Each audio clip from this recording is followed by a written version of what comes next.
For our dart sample, we need to cut out a blouse front view of a pattern piece. So this is our bodice front, number 1. There's 5 of these pattern pieces for the darts. And we're going to cut it out of our muslin before we can sew it. So we line it up like this, so it's going in the direction of the fabric. And you only need one of them.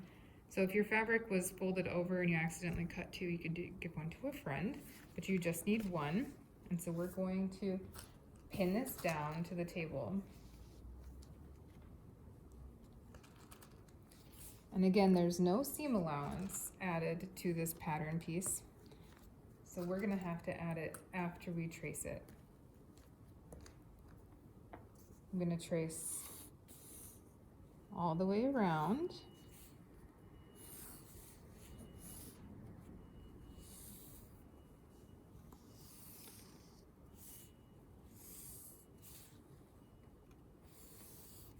I like to put pressure on the pattern piece right next to where I'm tracing, just so that it doesn't pop up and I get an inaccurate edge.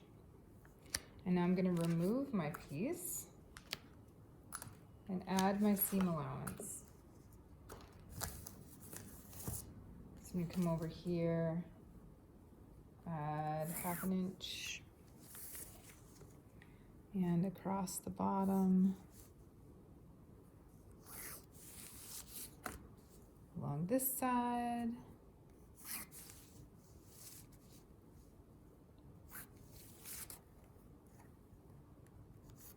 on my curve. And I am not going to cut in here. No, do not cut that. You're going to cut all the way on the outside of the garment. So you're going to just pass by those darts. Do not cut them out. You're just cutting out the bodice front piece.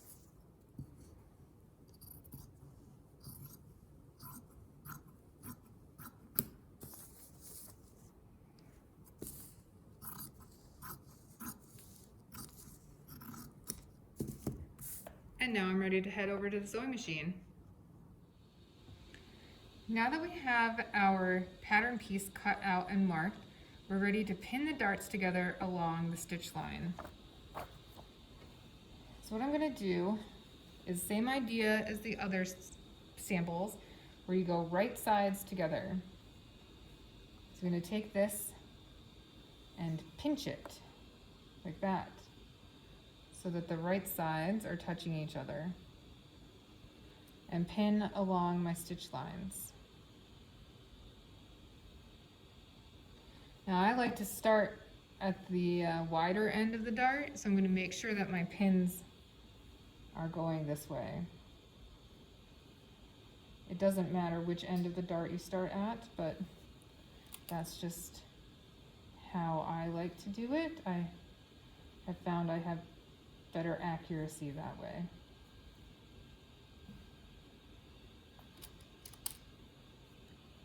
And then down here at the point of the dart, you can't really pin through this tiny point, so I take one pin and go horizontally.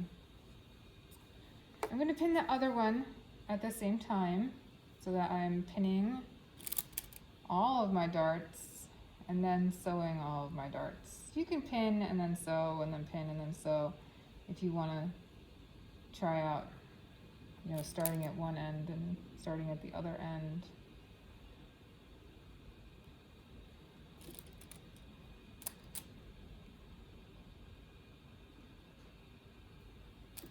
And then my last dart down here, my last pin, sorry.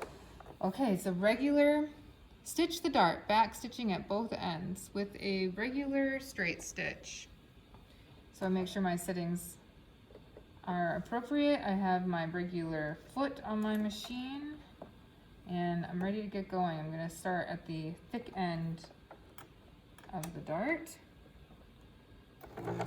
all the way out in the seam allowance, back stitch a little, and then continue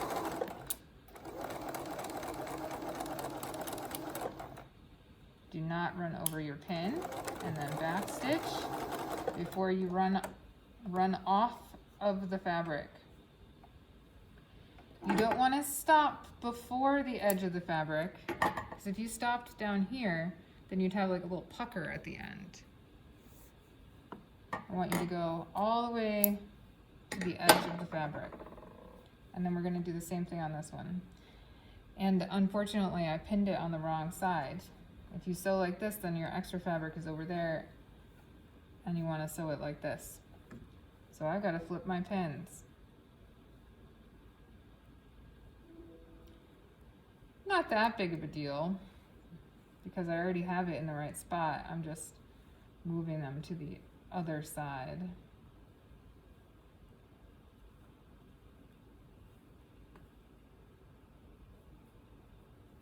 There we go.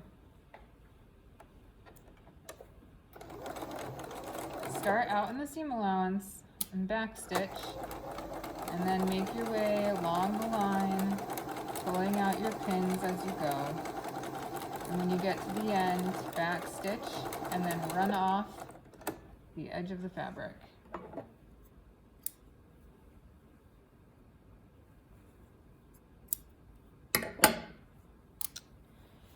The last step of the darts is to iron them. You always want to iron them down and out. So this one you will iron down towards the waist seam, and this one you will iron this way towards the side seam. See, this is the armpit side seam.